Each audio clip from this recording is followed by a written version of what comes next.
Kita lanjutkan kembali perbincangan kita di Sapa Indonesia akhir pekan, saudara. Tadi ada permintaan transparansi data ke publik ya, dilakukan oleh pemerintah untuk menghindari terjadinya potensi penyimpangan terhadap penyaluran bantuan sosial ini atau bantuan-bantuan yang diberikan oleh pemerintah. Pak Hari, tanggapan Anda? Ya, jadi Kementerian Sosial sebetulnya sudah melakukan upaya pengawasan yang berbasis partisipasi masyarakat. Jadi ada sistem pengaduan masyarakat. Pertama, untuk mengecek data ya yang ada untuk penerima bansos, termasuk BPNT dan PKH. Nah, di dalamnya sudah tentu akan masuk data penerima BLT mie goreng. Itu bisa mengunduh aplikasi cekbansos.go.id dan itu bisa diambil dari aplikasi Play Store. Dan itu sudah berbasis Android, sehingga masyarakat kalau mau mengecek penerima bansos, datanya ada di sana. Jadi daftar yang diminta oleh Pak Eka bisa diambil bisa dilihat di aplikasi Cek Bansos. Apakah kemudian itu bisa menyentuh ke seluruh lapisan masyarakat, Pak, dengan melakukan itu? Ya, seluruh masyarakat bisa mengakses. Kalau dia punya HP aja sudah bisa mengakses Cek Kalau Bansos. tidak punya handphone misalnya? Ya, bisa dari komputer. Ya. Yang punya aplikasi Cek Bansos kan sudah bisa dari komputer juga. Dan sebetulnya kalau untuk memastikan yang exclusion error, misalkan yang belum layak, yang sudah sebetulnya layak untuk menerima BLT minyak goreng, tetapi belum masuk di daftar berdasarkan Cek Bansos, itu bisa mengunduh usul sanggah sub daripada aplikasi Cek Bansos. Jadi yang bersangkutan bisa mengusulkan kalau yang exclusion error dan menyanggah kalau yang inclusion error. Exclusion error berarti yang ada orang yang keluarga yang misalkan berhak tetapi tidak menerima. Itu bisa diusulkan. Tapi kalau yang sanggah ada yang menerima bansos tetapi tidak berhak. Nah, itu bisa mengajukan di menu usul, di menu sanggah. Itu di TKS. Kemudian ada sistem pengaduan masyarakat berdasarkan SP4N.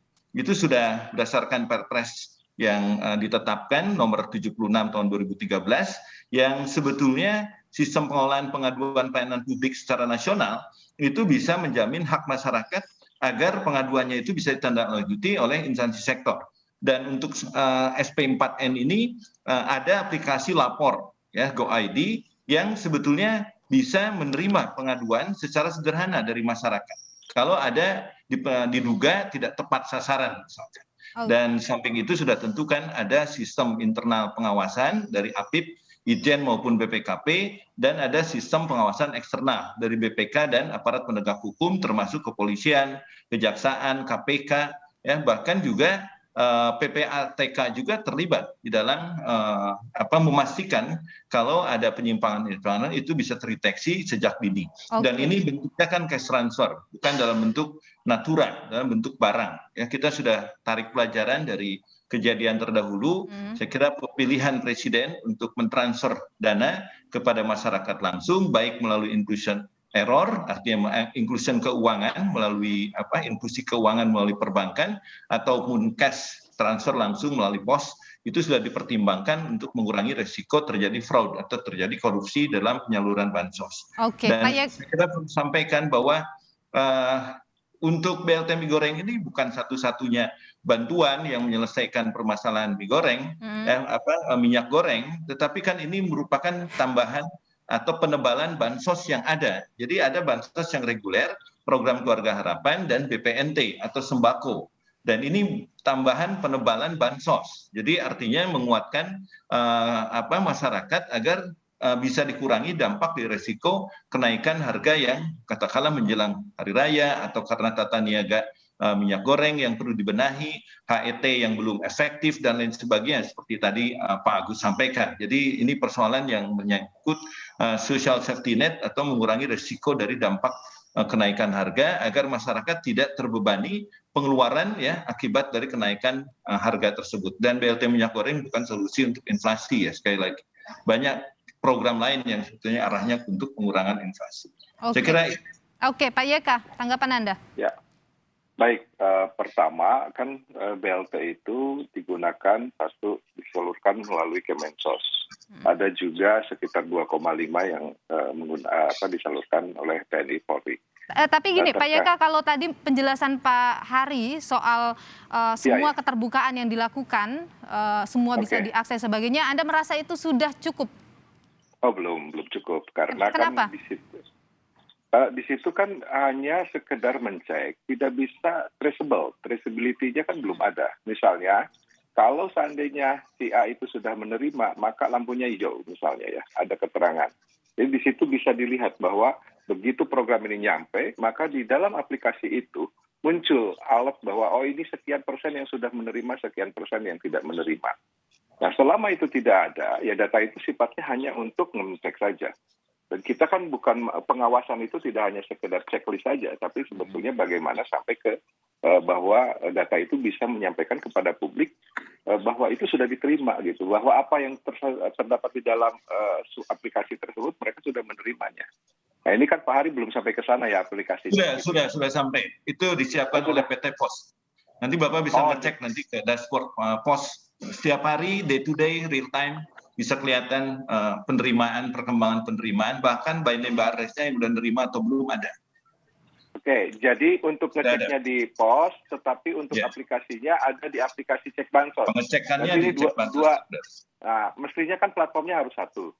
Karena kalau nanti dua platformnya kita tidak tahu kan tidak bisa mengukur sejauh mana penerimaannya. Apakah ini persentasenya sudah 100%, 99%. Dan saya yakin Pak Ari kalau itu misalnya di-upgrade aplikasi ini, saya pikir biayanya juga tidak terlalu mahal-mahal amat gitu. Nah, ini penting juga dilakukan agar kepercayaan publik itu meningkat.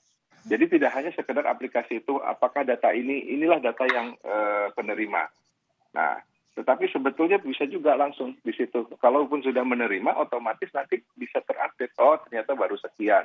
Dan itu nanti bisa ketahuan ada di kecamatan mana, ada di kabupaten mana, atau bahkan desa mana, kecamatan mana, kabupaten mana, provinsi kelihatan.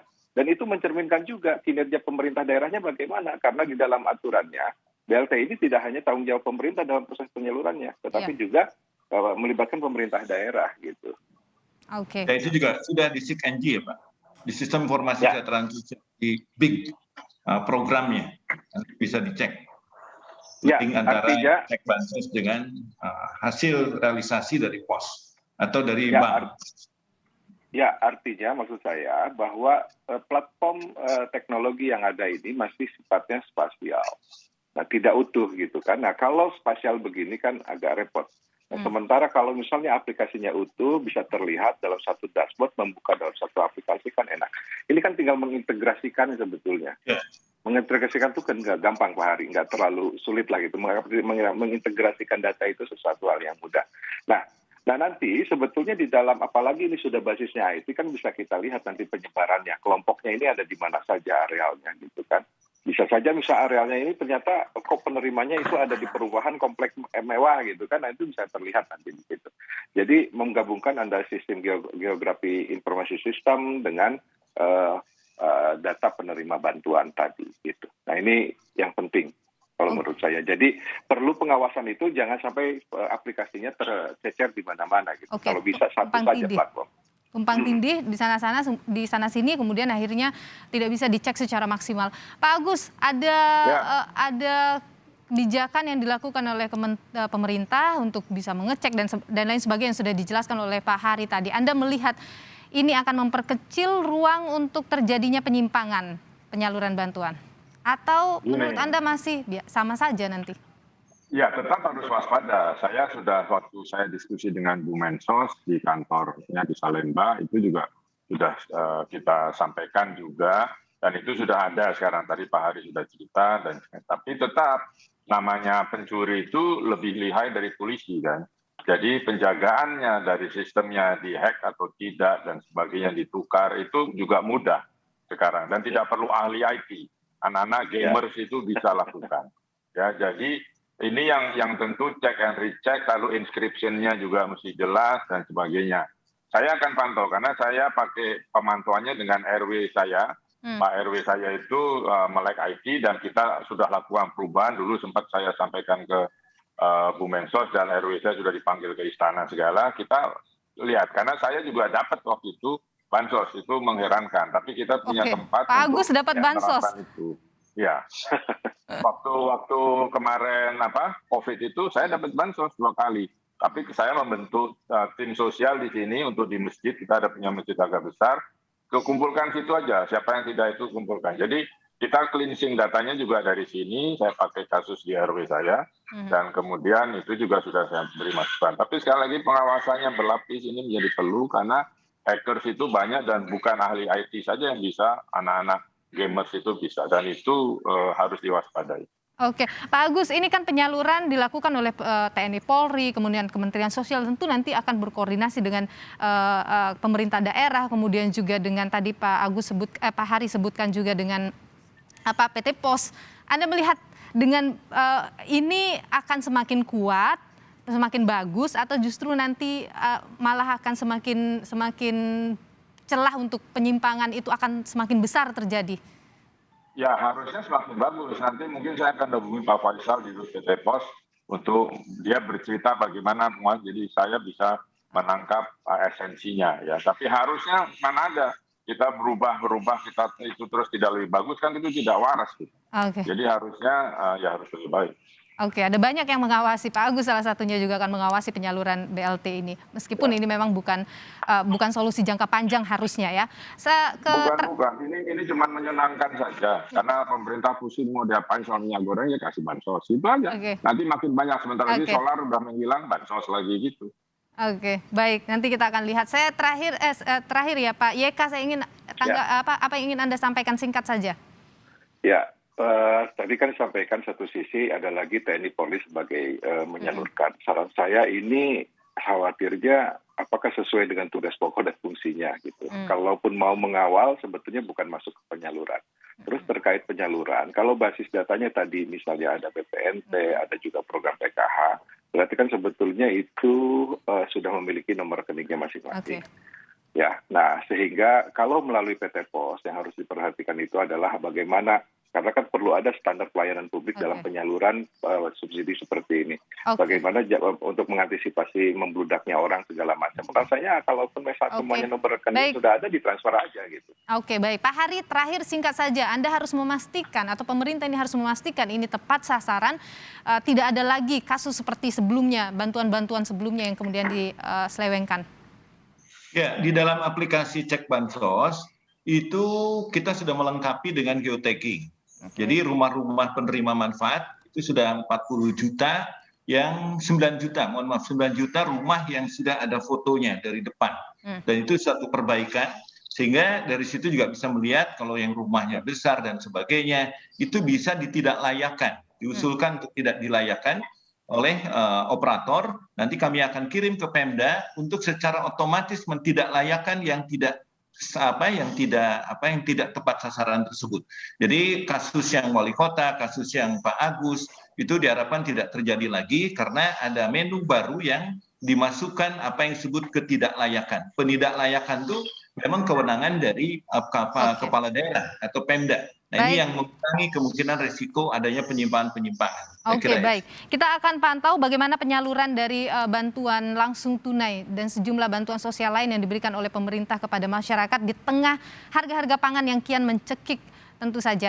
Kita akan lihat nanti. Terima kasih untuk perbincangannya pagi hari ini. Ada Sekjen Kemensos Pak Hari Hikmat. Terima kasih juga Pak YK Hendra Fatika, anggota Ombudsman, dan juga Pak Agus Pambagio, pengamat kebijakan publik. Kita akan terus pantau penyaluran ini tentu saja. Terima kasih Bapak-Bapak, sehat selalu.